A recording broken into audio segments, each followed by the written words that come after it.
everybody. This is a Time to Care Like Caregivers podcast. I'm Isabel Melgarejo, your host, and this is our first recorded video podcast. Isn't that fantastic?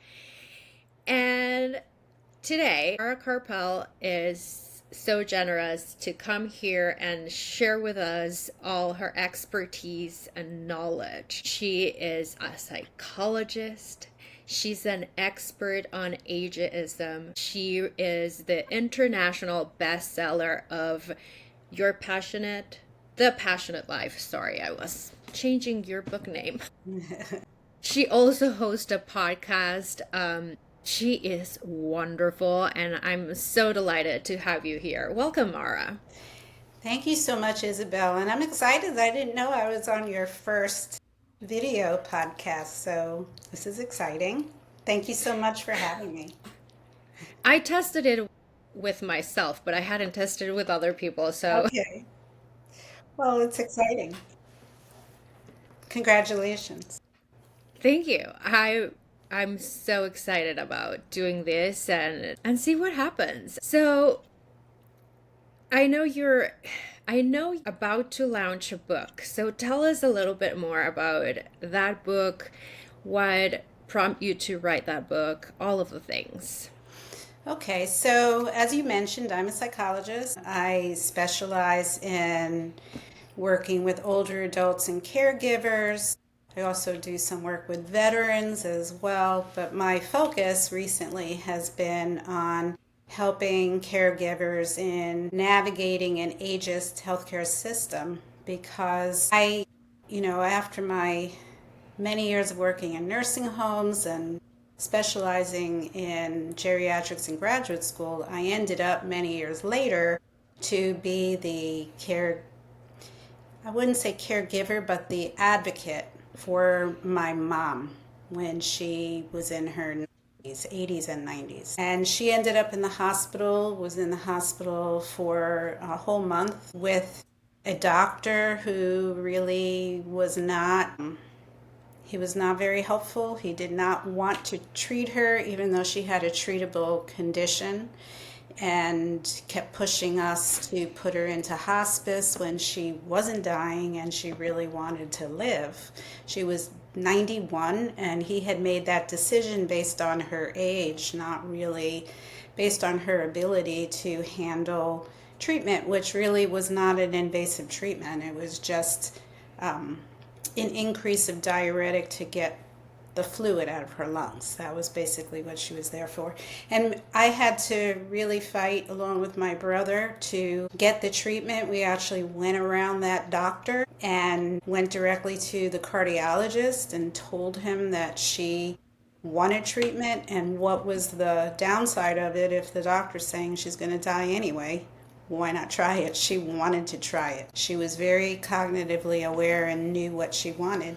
And he went ahead and treated her. And after those 3 weeks of not getting that treatment, they started that treatment. She left the hospital 5 days later. Her lungs were clear. And she moved into a nursing home at that point because she had lost her ability to walk while she was in the hospital because they wouldn't get her out of bed to keep her legs strong. So she lived in a nursing home. She was in a very nice nursing home, I must say, and the nicest I've ever seen in all of the years of my work. But it was a nursing home. And after having been through what we had been through, I became the primary advocate at that point. I asked my brother, who lived close by, to let me do it. And I stayed on top of it, started a family council, I put a camera in her room. I was constantly watching everything that was happening, and I had to really be on top of it. And she lived a very happy life. She never had the fluid in her lungs again. She remained medically stable for 2 years. And when she passed away in 2023, it was not because of congestive heart failure, which caused the fluid in her lungs. So she never had another flare-up of that, as contrary to what the doctor had told us, that it would be 7 days and she'd be dead if we took her out of the hospital. So at that point, I decided that I really wanted to be the advocate supporter. After I had been an advocate for my mom, and I wanted to be the person who could support the advocate, the family member, the way that I wished that I had had. Somebody who would believe me, somebody who would direct me rather than myself. I had to learn on the ground who to go to, who were my allies, all of that kind of thing. So I started writing about that. I'm working on a book on navigating the ageist healthcare system. I'm hoping that's out in 2026. And in the middle of all of this, I was invited to one of the authors in a collaborative book called The Caregivers Advocate Volume 2. So there was I don't have a copy of that because at this time that we're taping, it has not launched yet. It's launching on August 19th. This is the first volume. I wasn't in this one, but this is the title, but I'm in Volume 2, and that's launching on August 19th. And I wrote a chapter, told that story in more detail in that chapter, and then gave a tool for family members about how to communicate with staff, both in hospitals, in the doctor's office, and in nursing homes. So that is that book. That's launching. By the time this is out and people see this, it will have launched and it will be available on Amazon in softcover and in Kindle in an ebook. That's so exciting. I'm really excited because I don't think enough people are talking about ageism. They might be talking about it in the workforce. So people of certain age are getting removed from their job positions and being pushed into retirement.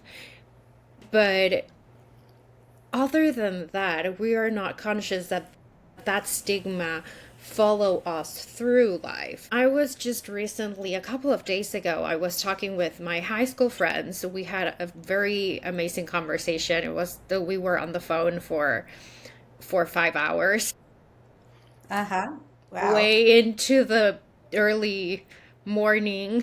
And one of my friends was mentioning that by 2035, so 10 years from now, technology is going to be so advanced that we're gonna be able to freeze our faces the way they are, like whenever. Like I could be able to freeze my face this way and look this way until I die. Wow.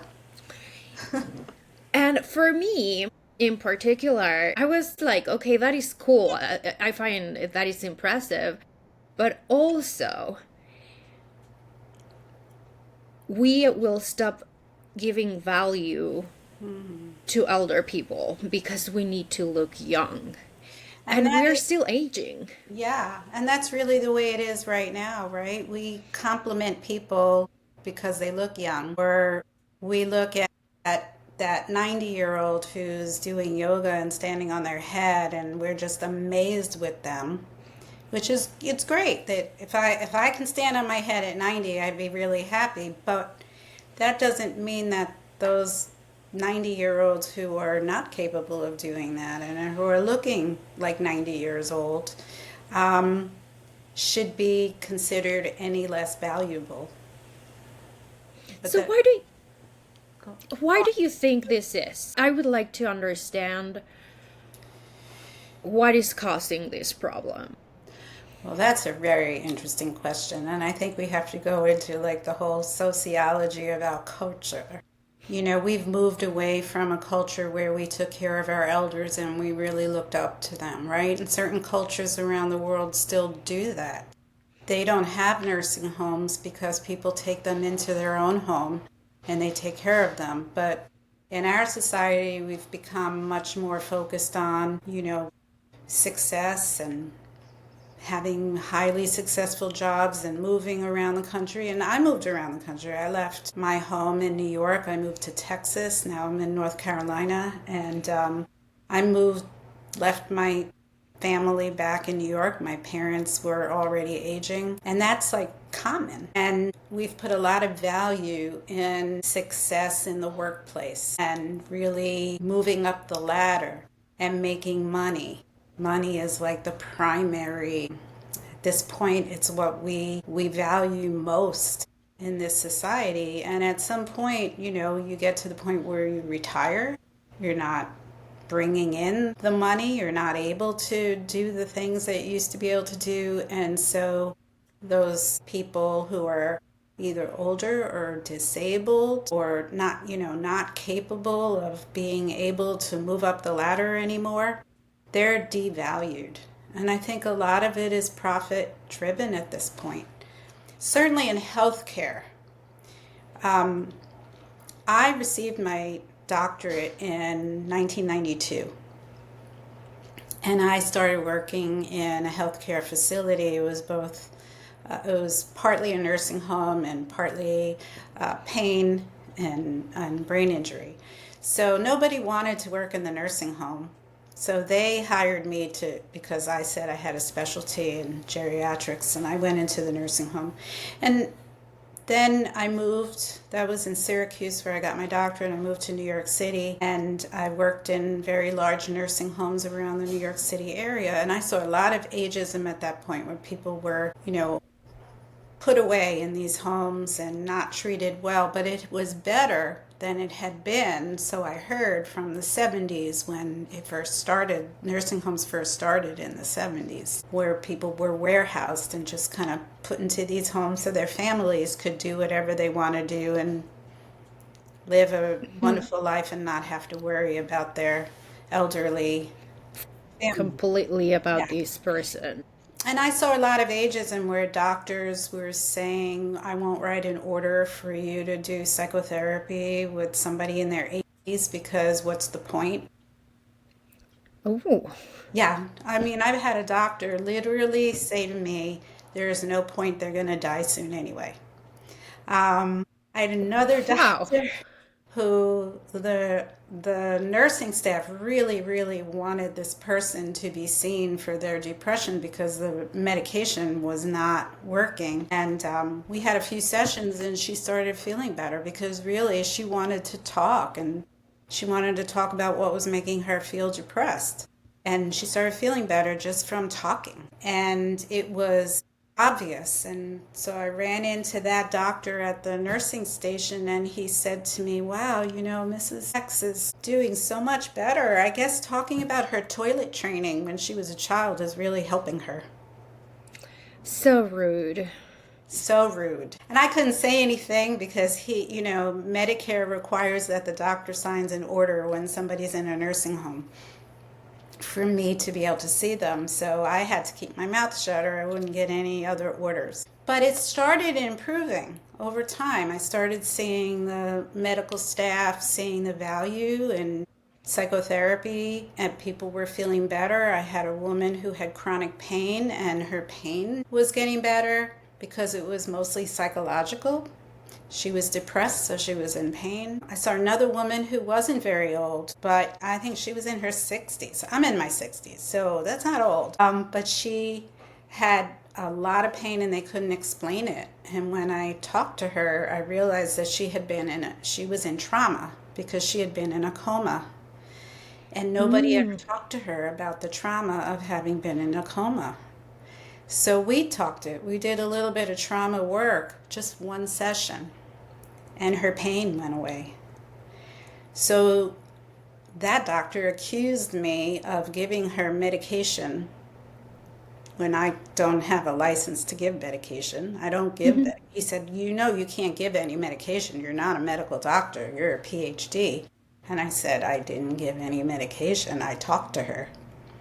Nobody asked her how she felt having been in a coma. So I'm getting a little off the topic, but I saw some improvement.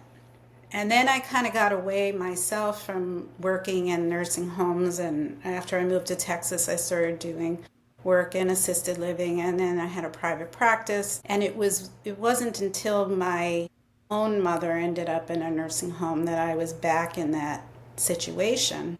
And I saw that rather than things getting better, which I had seen, they were getting better, they had gotten worse in terms of the attitude toward people who are aging. The doctors wanting to push people into hospice, because they didn't want to treat them. And I realized, I did investigation on this when my own mother was in that situation. And I discovered that hospice had changed. So when hospice first started, it was a really good thing. It was for people who were imminently dying, and it was to help them to die with dignity and to comfortable. If treatment didn't work and they didn't want it anymore, to not have to be poked and prodded. But that was when it was nonprofit.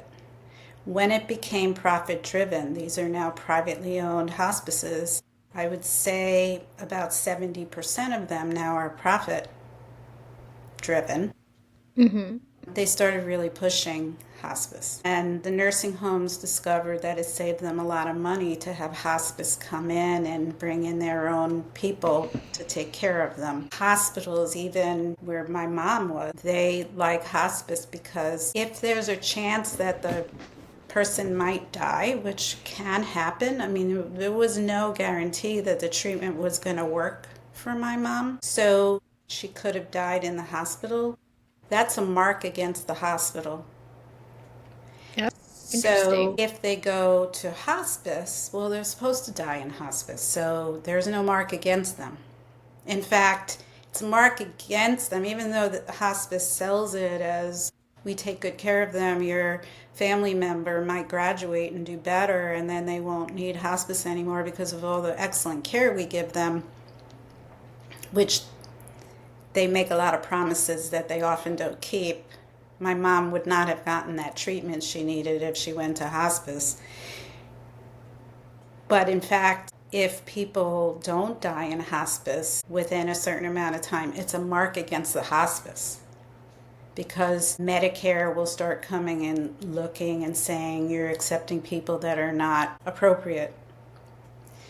They weren't really dying. So, and probably this is not a question for you, but do you either graduate people from hospice or help them die faster? that's a very good question. And very controversial for me to say this, but I have met a lot of people who their family member was not dying and they were suddenly lethargic and not wanting to eat, and the hospice wasn't feeding them, and they would tell them that they're dying when in fact they were given very sedating medication and they died. So yes, I do think that I'll probably get a lot of pushback for this, but I have heard this in many cases where people were helped to die faster when they weren't really dying.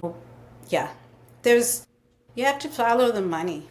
So I do recommend, this is not by me, there is a film that just launched on Amazon. I'm in it for a minute and a half telling my mom's story, but it's a 3-part series on Amazon Prime that just launched August 1st. It's called No Country for Old People, and that was created by Susie Singer Carter, and she partnered with Rick Mountcastle, who is the former Attorney General that is portrayed in the movie Dope Stick, because he was very active in uncovering what was behind the opiate addiction issue.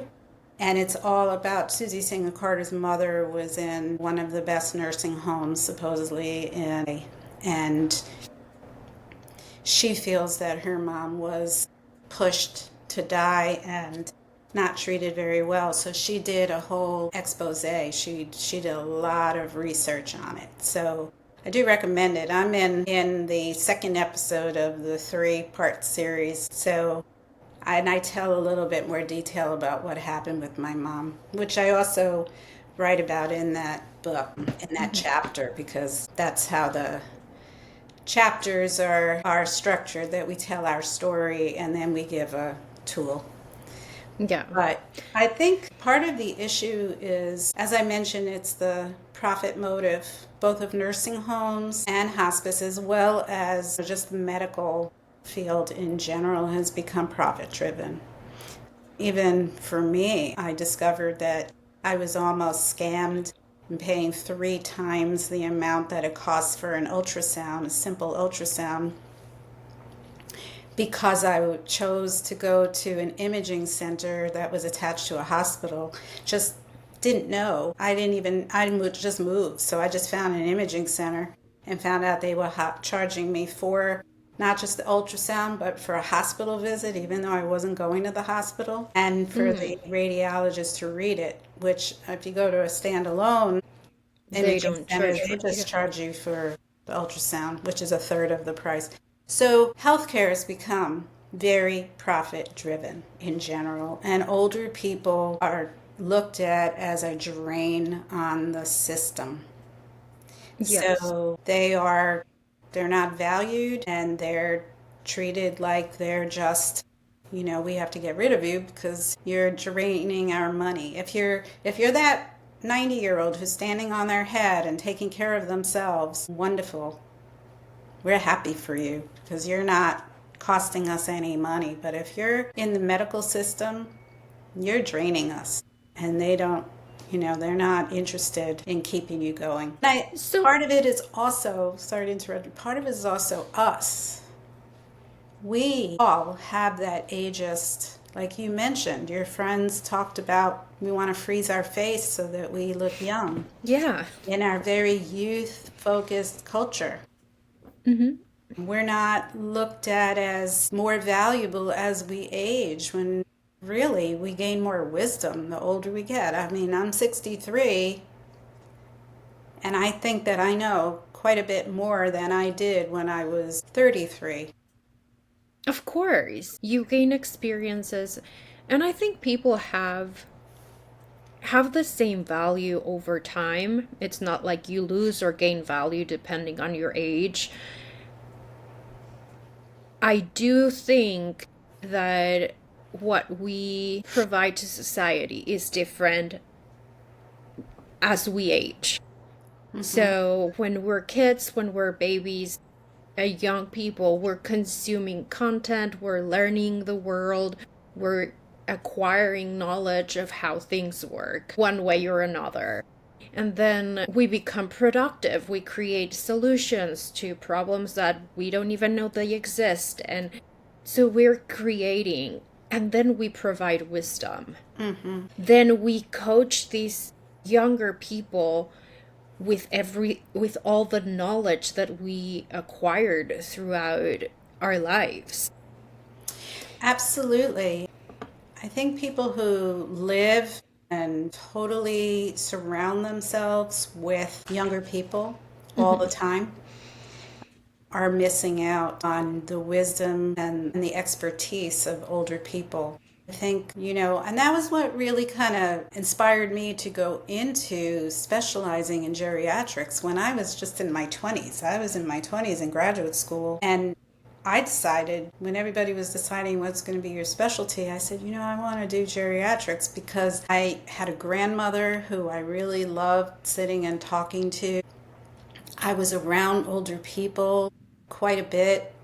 My parents were not young parents. I was the last of 3 kids and I came much later. My parents were a little bit older, and I felt like there was so much richness in their history and their expertise. And when, going into nursing homes and people would talk about their experiences in life, it didn't feel like work to me. Because I was so interested and so much enjoyed hearing about their lives. In fact, that's what inspired me to write this book, The Passionate Life, Creating Vitality and Joy at Any Age, because I found that there were people in nursing homes, in assisted living, even in independent living, who were quite elderly, in their 90s. I saw some people in their early hundreds.